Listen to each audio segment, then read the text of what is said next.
They warned her never to farm at midnight, but she didn't listen. In the quiet village of Ke-Ofo, deep inside the belly of the forest, lived a young woman named Adùnní. She was 7 months pregnant, strong like the morning sun, and known across the villages for her stubborn determination. Adùnní farmed alone. She tilled alone. She harvested alone. She believed that, if my hands don't work, my child will not eat.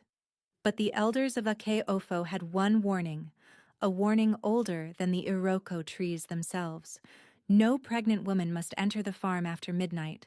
The forest spirits roam, and the bush babies search for mothers. Adùnní always nodded respectfully, but in her heart, she never believed in old people stories. One evening, heavy rain clouds gathered over the village. If she didn't harvest her cassava that night, the rain would spoil her entire crop, her only source of income. The sky grew dark, the wind started howling, and her unborn baby kicked violently inside her. But she tied her wrapper, grabbed her lantern, and whispered, "Let them say what they want. Tonight, I must work." And so, with swollen feet and determination, she entered the forest just as the village moon disappeared behind thick clouds.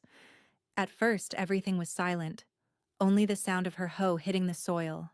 Chuk, chuk, chuk, and the rustling leaves whispering warnings. Then she heard it. A cry.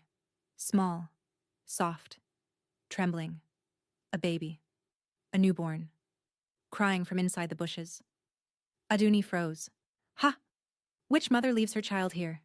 she whispered, lifting her lantern. The cry came again, louder this time. She followed the sound. Branches brushed her skin. Her heart pounded like beta drums. And then she saw it. A tiny creature curled under a tree. Big round eyes. Long thin arms. Skin pale like moonlight.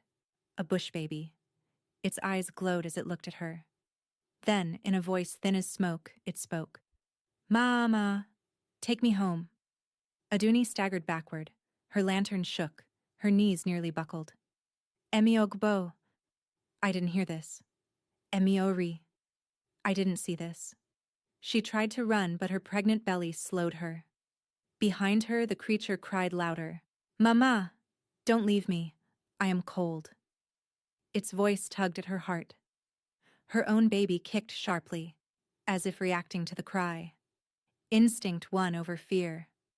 Adùnní sighed deeply. "Ah, come here, small child.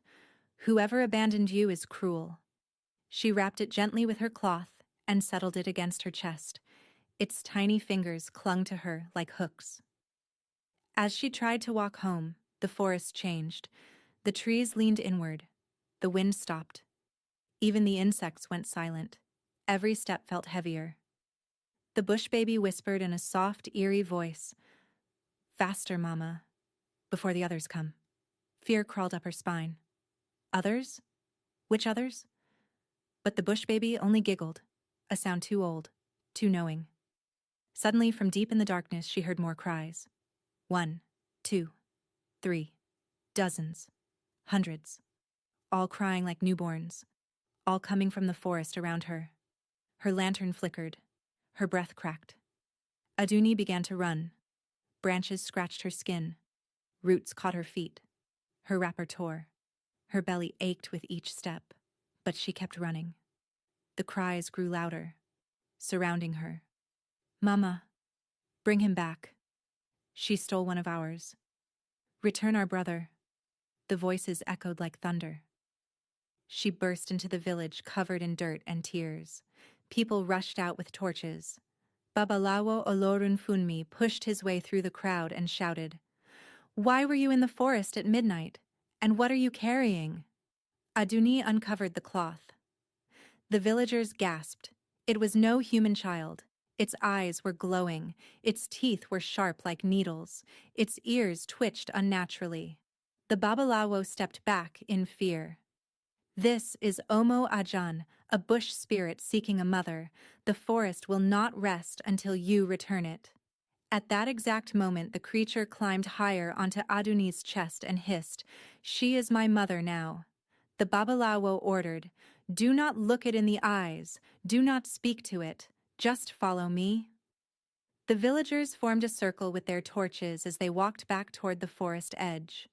The cries of the other bush babies echoed, shaking the ground.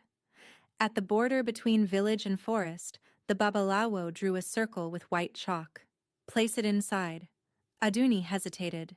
The creature clung harder. Her unborn child kicked violently, her eyes filled with tears. "I didn't mean to. I just wanted to help." But she obeyed. She placed the creature in the chalk circle. The moment she stepped back, the bush baby transformed into a shadowy figure, tall and twisted, with eyes like burning coal. It screeched, "A mother should always listen." Then the forest swallowed it whole. The wind returned. The crickets sang again, and the night became calm. From that night on, Adùnní never entered the forest after sunset. And the villagers still tell the story. Temptation disguises itself as innocence. Obedience protects those who cannot yet protect themselves. A pregnant woman must never farm at midnight, because the forest is full of children searching for mothers.